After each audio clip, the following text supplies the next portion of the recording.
Bienvenidos gotamitas a un nuevo programa que no iba a hacer. Si me seguís habitualmente, sabréis que hace algunas semanas publiqué el prólogo del libro Tierra de Nadie, un libro que yo mismo tenía que ir traduciendo para después narraros en formato audio. La verdad que no tuvo una gran acogida y debido al trabajo que me da, lo dejé. Ante la insistencia en preguntarme que cuándo seguía de algunos seguidores, he decidido darle una nueva oportunidad. Pero no os miento, es posible que esto sea todo. Dependerá por entero de vosotros. Para que veáis que no engaño a nadie y que no pido imposibles, la media de reproducciones en iVoox de mis programas en los últimos meses es de solamente unas 200 escuchas con 2000 seguidores, mientras que en YouTube es de unas 80 visualizaciones con unos 1200 subs. Pues bien, como darle al me gusta es gratis, os confirmo que continuaré con este audiolibro cuando este programa en concreto alcance los 100 me gusta en iVoox o los 40 en YouTube, lo que ocurra primero. Es decir, que en cualquiera de las dos plataformas al menos la mitad de la gente que me ve le dé al botoncito, que creo que no es mucho pedir para continuar con esta ardua labor. Voy a narraros, ahora sí, los dos primeros capítulos de este libro. Así que, sin más dilación, es hora de sumergirnos, una vez más, en las oscuras calles de Gotham.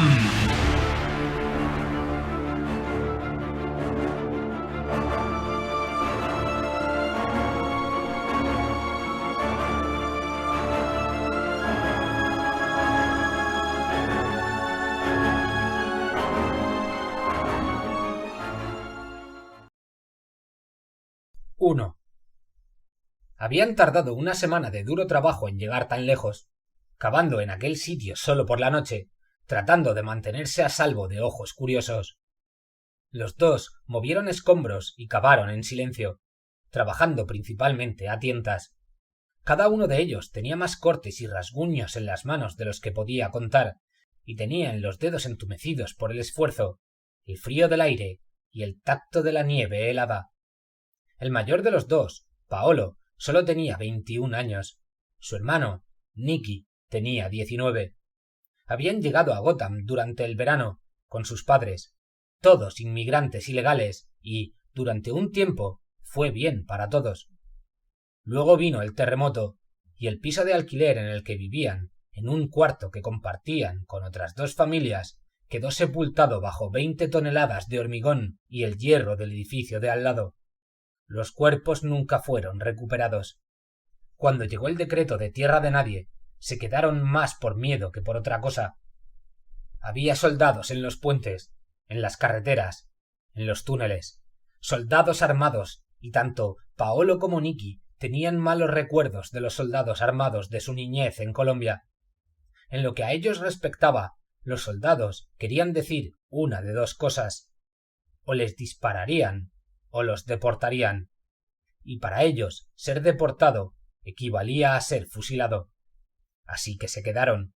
Debía ser pasada la medianoche cuando Nicky escuchó a su hermano hablar por primera vez en horas, con un ronco susurro de emoción. «Lo encontré», siseó Paolo en español. «Encontré una manera de entrar. Mira». Nicky se movió, mirando hacia donde apuntaba su hermano. Era una noche clara, con media luna, y con esa luz, y más allá de las sombras, pudo ver el lugar que indicaba Paolo, una pequeña abertura, lo suficientemente grande como para deslizarse por ella, y dentro, el premio, toda una tienda de víveres Jiffy Jr., un auténtico tesoro. Conservas, pilas, linternas, aspirinas, refrescos, patatas fritas, pan, cigarrillos, cerveza. «Recuerda cómo lo vamos a hacer», susurró Paolo.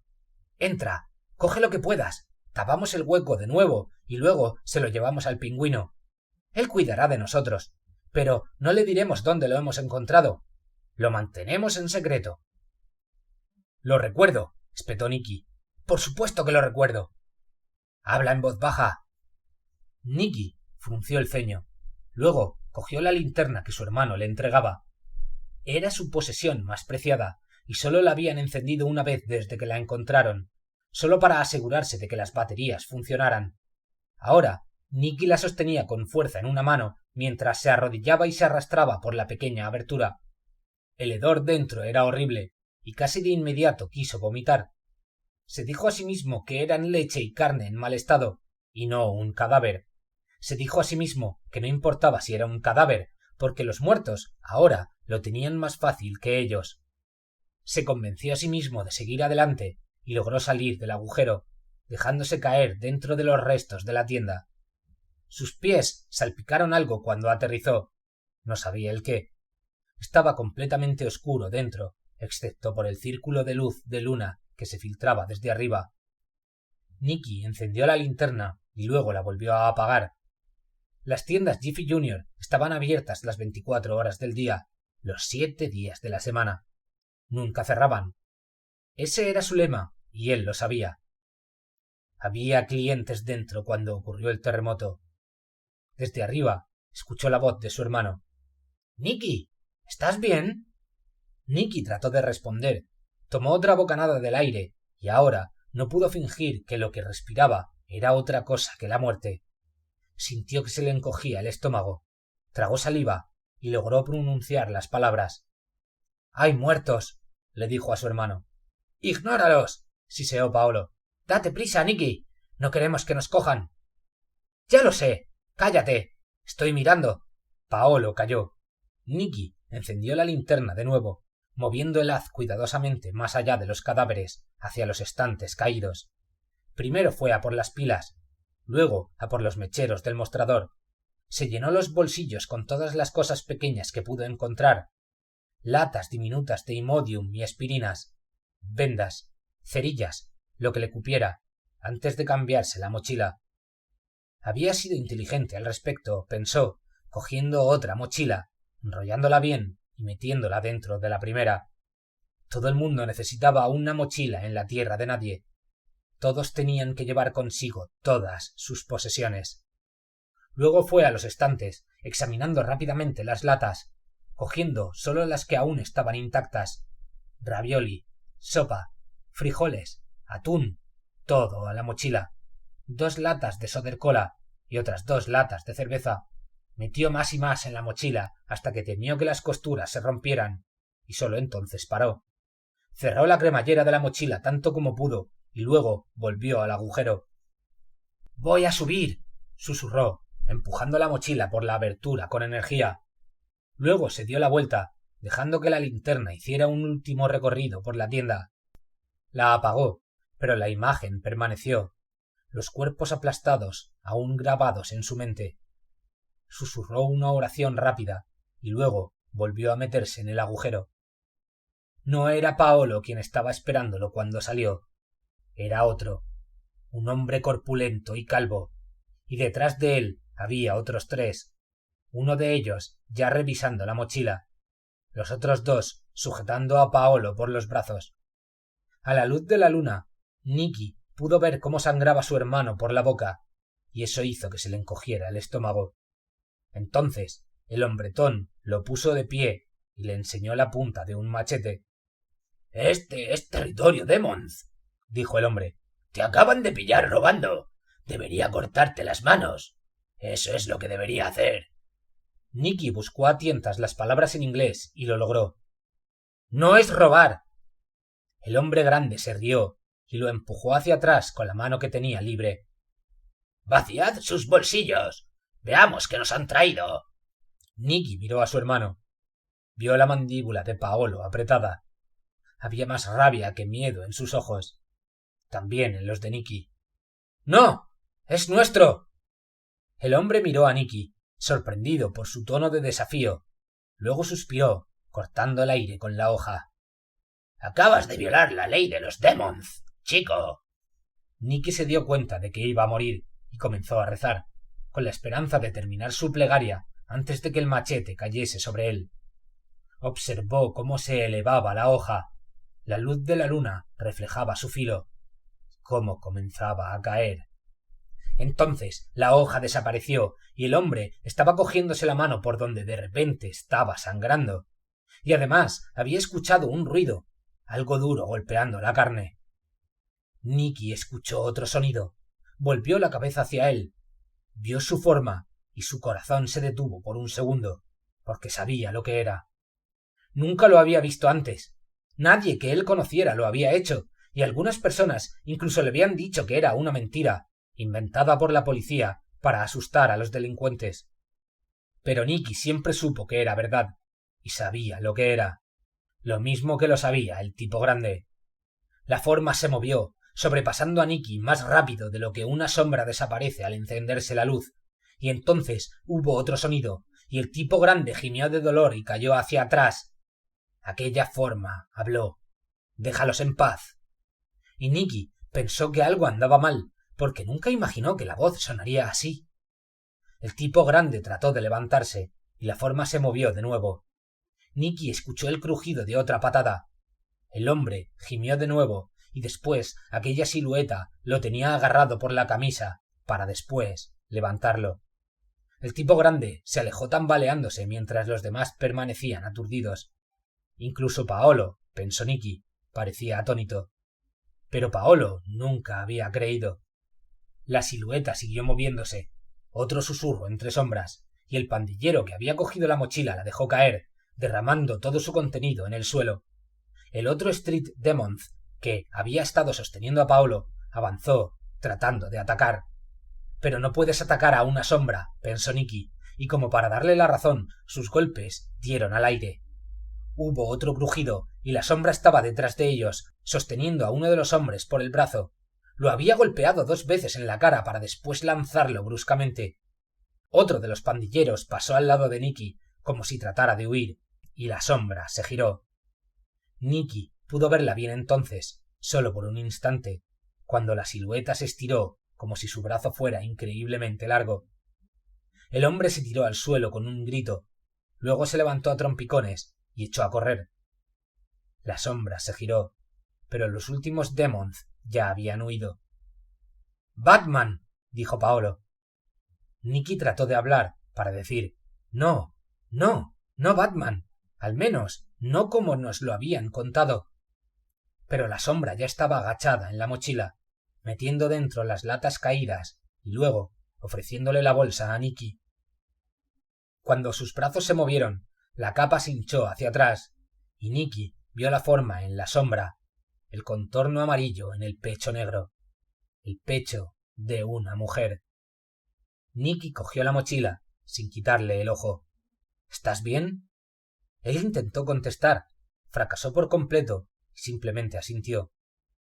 «Tricorner está en manos de la policía de Gotham. Estarás más seguro allí», dijo la mujer, y luego levantó un brazo y hubo un sonido, y fue como si Batwoman se fuera volando, desapareciendo. Así. Después de un rato, Nicky volvió a mirar a su hermano y vio que Paolo seguía mirando al cielo, por donde la mujer había desaparecido. Entonces Paolo bajó la mirada y Nicky vio comprensión y asombro. Sin decir palabra, los chicos comenzaron a dirigirse hacia el sur, hacia Tricorner. Empezó a nevar. Si has llegado hasta aquí, Gothamita, y antes de empezar con el segundo capítulo, recuerda darle al me gusta para que esta historia continúe adelante. Y aprovecho este alto en el camino para recordarte que puedes votar por el archivo de Gotham en los premios iVoox, pero tan solo durante lo que resta de semana.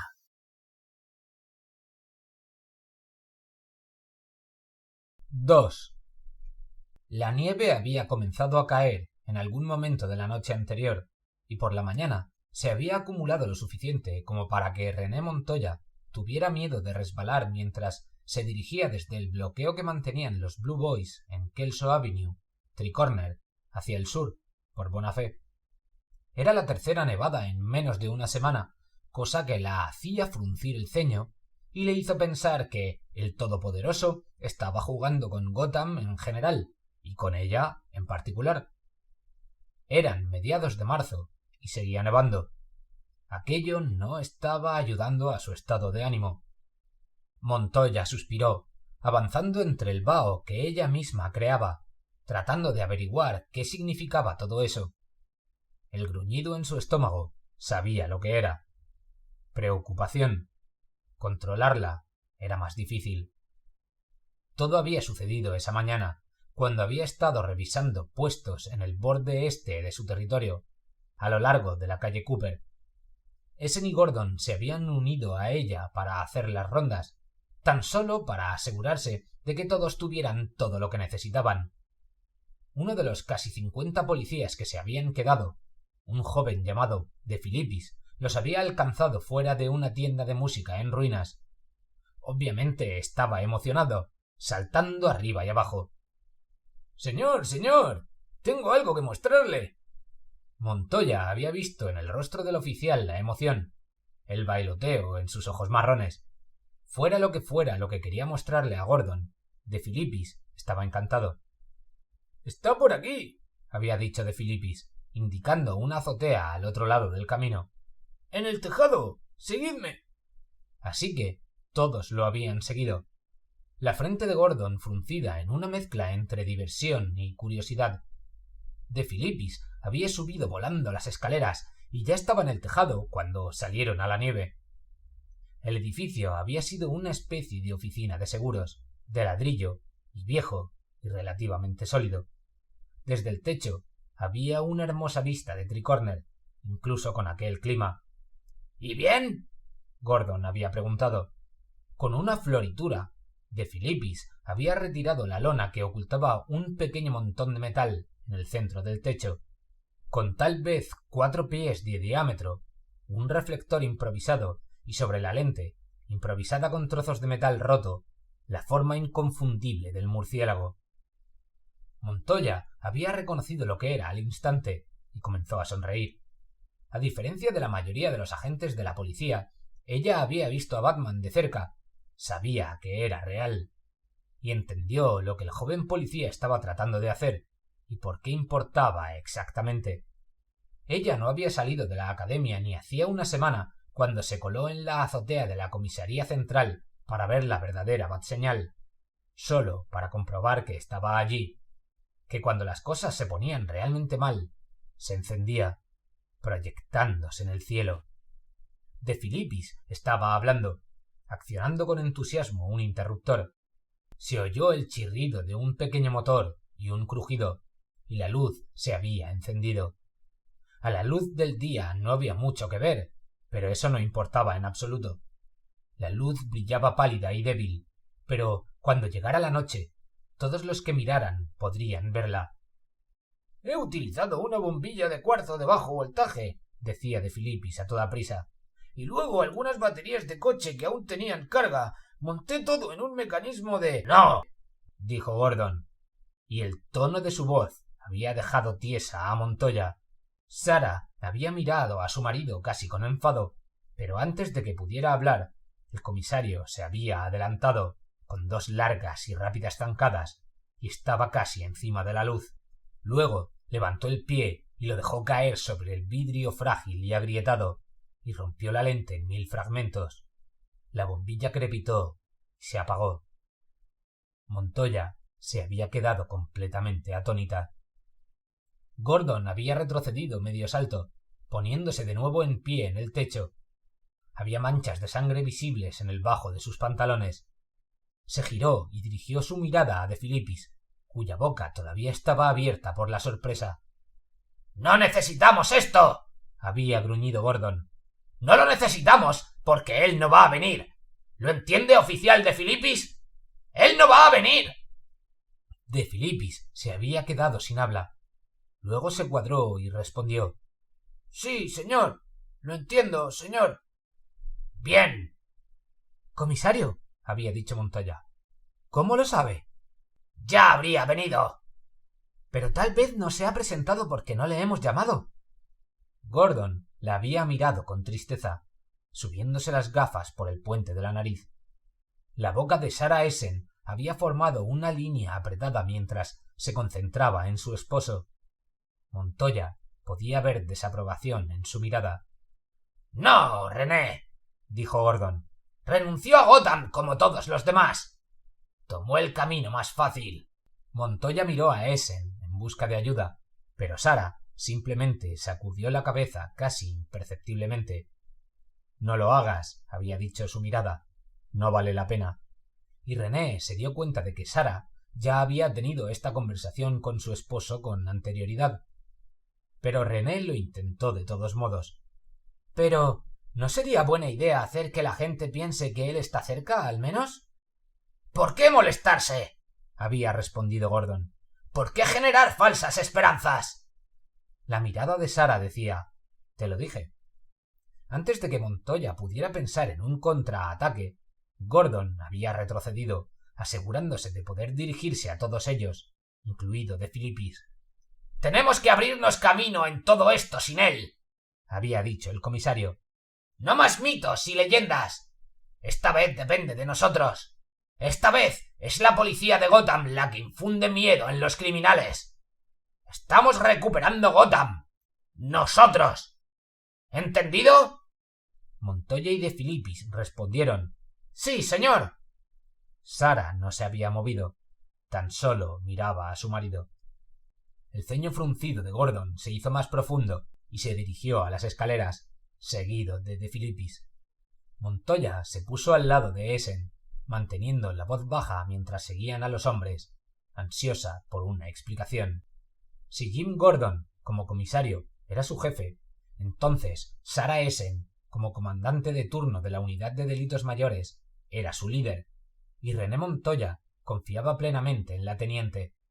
—¿Por qué está tan molesto por Batman? —preguntó Montoya. —Ten cuidado con ese tema —advirtió Essen—. Es tan delicado que ni siquiera puedes decir su nombre en su presencia. Pensé que eran amigos. Sarah se detuvo en las escaleras, mirando a Montoya. —Lo eran. —¿Y?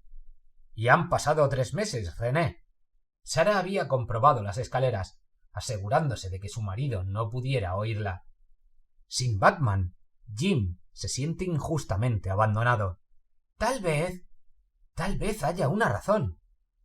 Pero Sarah Essen había suspirado. —¿Importa? El daño está hecho. Los amigos tienen que confiar unos en otros, ¿no es así? Y Jim ya no confía en él.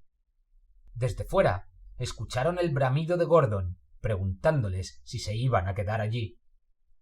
—¡Estamos bajando! —había gritado Essen, y luego sonrió con simpatía a Montoya. —¿Crees que tiene razón? —había preguntado Montoya. ¿Crees que Batman realmente se ha ido?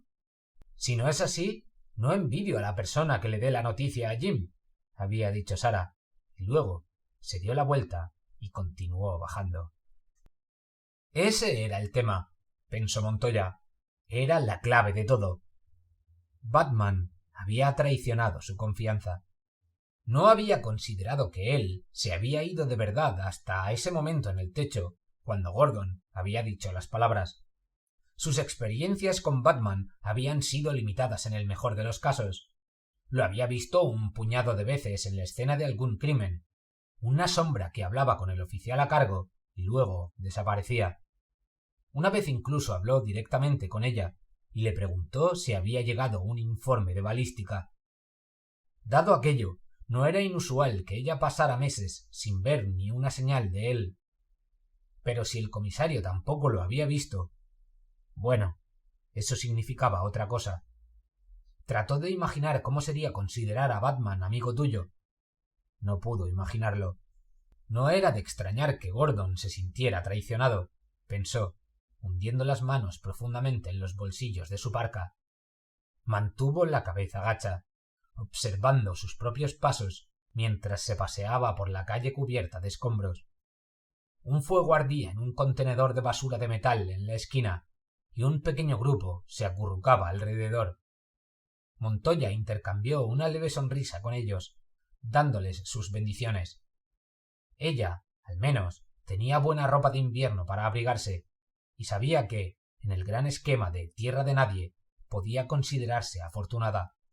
Desde principios de mes, el día 62 desde que empezara, había visto personalmente los cuerpos de 11 personas muertas por el frío. Pero los Blue Boys, odiaba el nombre, habían tenido suerte. Equipándose con lo que quedaba de los locales de la policía, instalándose en Tricorner, habían comenzado en tierra de nadie un nivel por encima en el juego. Ropa, comida, refugio, incluso munición. Aunque ninguna de esas cosas abundaba, al menos en el pequeño territorio de los Blue Boys, todas estaban disponibles. Sabía que en otras partes de la isla había otros que no tenían tanta suerte. No por primera vez agradeció a Dios que sus padres y su hermano hubieran logrado salir antes de que volaran los puentes. Bullock la estaba esperando fuera de la casa, hablando con los 2 hombres que hacían turno. Cada uno de los guardias estaba vestido con el equipo antidisturbios dañado, la tela azul marino oscura de la policía rota y desconchada en algunos lugares de la armadura, mostrando el plástico endurecido y Kevlar debajo. Cada uno sostenía una escopeta despreocupadamente en sus manos. Montoya se preguntó si las escopetas estarían cargadas. Su propia arma estaba vacía desde hacía semanas, y Petit era duro en el racionamiento de la munición. Según el líder del equipo de respuesta rápida, las balas ahora valían su peso en oro. Uno de los guardias notó que se acercaba, y Bullock se giró para saludarla, sacándose de la boca el palo que había estado mordiendo. Hacía tiempo que había superado la etapa de abstinencia de nicotina de su adicción a los cigarrillos. Ella lo sabía, y sospechaba que chupaba puros sustitutos más para mantener su imagen que para cualquier otra cosa. Volvió la cabeza y escupió una astilla de madera. Luego le sonrió. —¡Hola, compi! —dijo Bullock. —Hola, compi —respondió Montoya—. ¿Llegó tarde? Harvey se encogió de hombros, un gesto que se había vuelto más pronunciado con los 20 y tantos kilos que había perdido desde el comienzo de Tierra de Nadie. La pérdida de peso, que no era inesperada, había sido lo suficientemente repentina como para que su piel aún no se recuperase. Debajo de la ropa, ahora holgada, pensó que se parecía más a un sabueso que nunca. —Estaba esperándote —dijo—. ¿Cómo está el bloqueo de Kelso? —Bien. Algunos Street Demons formaron al final de la calle opuesta anoche, pero no hicieron nada. Montoya hizo un gesto hacia la casa con una inclinación de cabeza. —¿Entramos? —Las damas primero.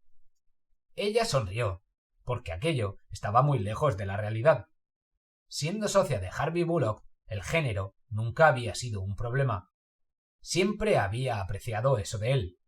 Nunca le había importado que fuera mujer, que fuera latina, que el español fuera su primera lengua, o que fuera joven. Casi demasiado joven para los estándares del departamento para ser detective. A Harvey solo le había importado que ella pudiera hacer su trabajo. Una vez que lo demostró, él dejó claro que eran iguales. Sostuvo la puerta para que ella entrara en la casa y sintió el ligero cambio de temperatura en su rostro.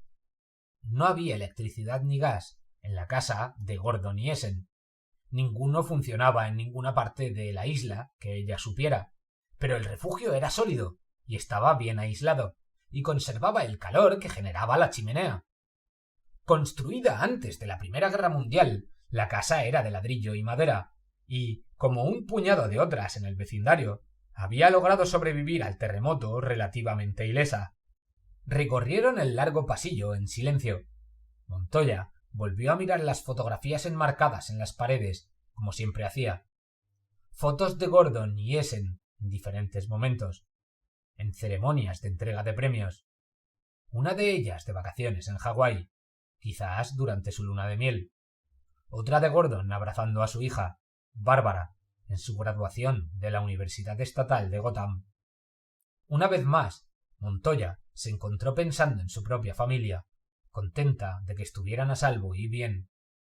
Sus padres habían sido dueños de una tienda en Burnley, más comúnmente llamado Spanish Burnley. Era una comunidad de inmigrantes desde el principio de los tiempos, el equivalente en Gotham al sur del Bronx de Nueva York. Aunque sabía que su antiguo barrio probablemente estaba lleno de gente a la que le vendría bien que le echaran una mano, no había tenido la oportunidad de llegar tan al norte desde el lunes negro. El viaje, ahora, era casi imposible. A través de al menos 10 territorios controlados por bandas diferentes, y algunos de esos territorios, sabía, no dejarían pasar a un policía con vida. Ella y Bullock entraron en la sala de guerra, la sala de recreo donde el comisario había montado hace tiempo sus trenes a escala. Ahora los trenes ya no estaban. El espacio había sido despejado para las sillas, con un mapa de la ciudad de Gotham clavado en la pared del fondo. Los demás estaban esperando. Essen, Petit y Foley, con Gordon de pie frente a su esposa. «¡Tomad asiento!», les dijo Gordon cuando entraron. «¿Cómo está Kelso?», preguntó Petit. «Bien», respondió Montoya. «Podrían usar más munición, pero la frontera es segura». Petit asintió. «Veré qué puedo hacer». Gordon se aclaró la garganta y todos le prestaron atención. «Informe de situación a partir de hoy, día 90», dijo Gordon. «Tricorner es nuestro. Ya llevamos una semana sin ninguna incursión de Street Demons o Lobois, y parece que la mayoría de nuestros residentes parecen estar satisfechos con la protección que brindamos. Ahora mismo seguimos aguantando con 23 agentes en condiciones, más otros 50 y tantos vecinos que han manifestado su deseo de ayudar. Petit ha estado trabajando con ellos durante el último mes y me informó esta mañana de que cree que están listos para la acción». «Listos y esperando», dijo Petit, sonriendo. «Solo apuntar y disparar, Jim». Gordon asintió lentamente y luego se alisó el bigote. «Estamos listos para la siguiente fase». «¿Qué fase?», preguntó Foley. «Old Gotham. Todo entre esto y la comisaría central. Lo quiero todo de vuelta». Montoya evitó que su boca se abriera por la sorpresa. De vuelta a la comisaría, la central de policía principal, a más de 1 milla del borde de Tricorner, y para asegurar esa área tendrían que eliminar tanto a los Demons como a los Lobois, cuyos números combinados eran de más de 100 hombres que no sentían ninguna necesidad de luchar limpiamente, que hacía tiempo que habían renunciado a cualquier pretensión de comportamiento civilizado. Miró alrededor de la habitación, a las caras y sus reacciones.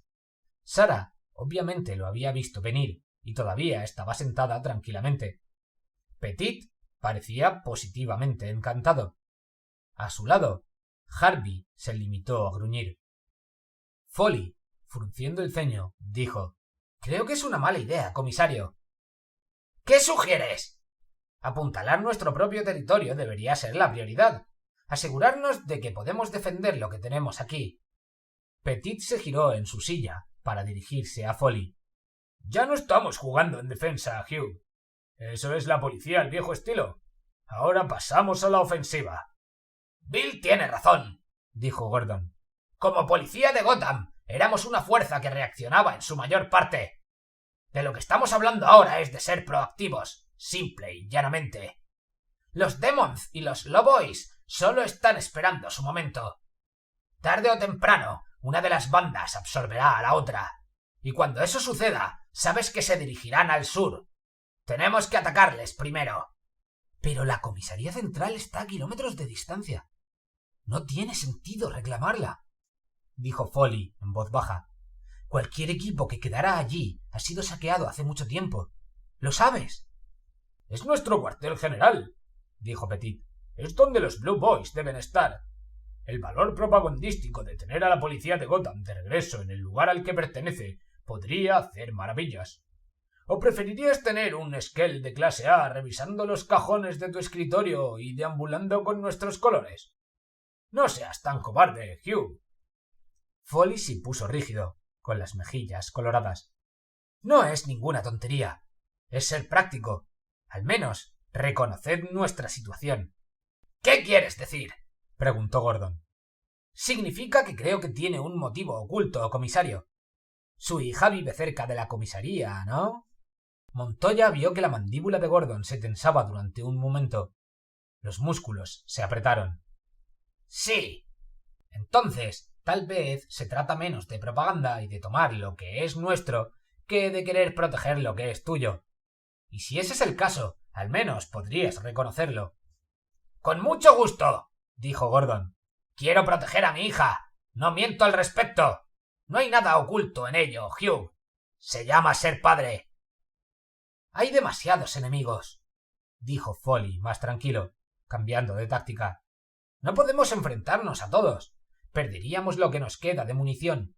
Perderíamos hombres. No tengo intención de lanzar un ataque frontal o perder a nuestra gente.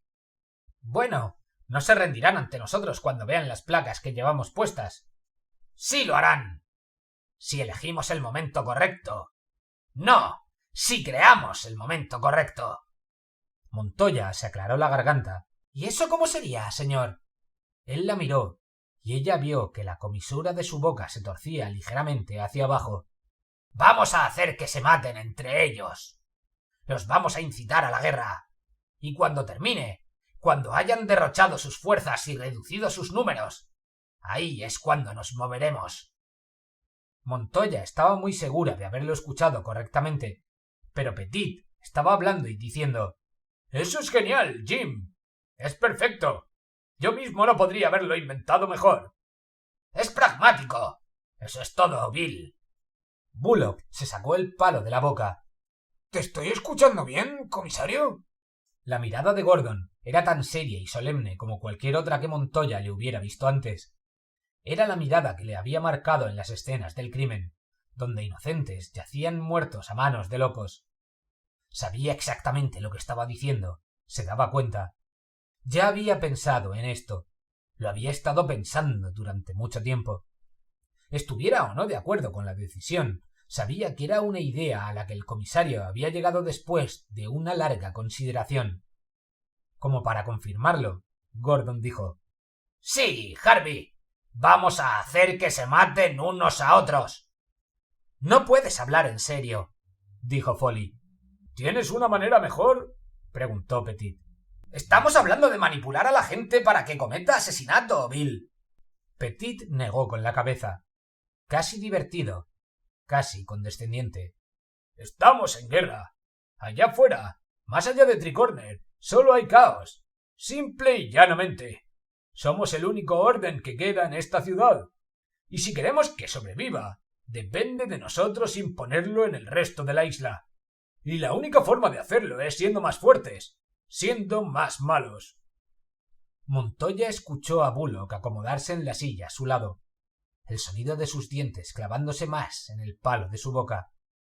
Sarah Essen seguía inmóvil en su asiento, escuchando. Foley había vuelto a mirar al comisario. Nadie habló.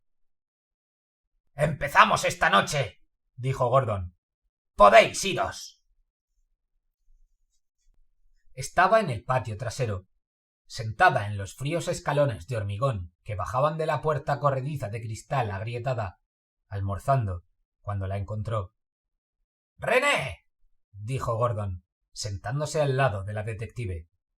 «¿Qué tal está la comida?» Levantó la lata de chile vegetariano para que él la viera. «Pasable, señor. Cocinarlo en la lata le da ese extra sabor metálico». Gordon sonrió brevemente ante el chiste malo, sus ojos inspeccionando el jardín. Desde el comienzo de Tierra de Nadie había puesto un esfuerzo considerable en el jardín, preparándolo, con optimismo, para la primavera. Montoya había estado con él cuando, el mes pasado, revisaron los restos de una tienda de Yards and Yards para el hogar, en busca de herramientas y suministros. Ella se había ido llevándose hachas, palas y palancas.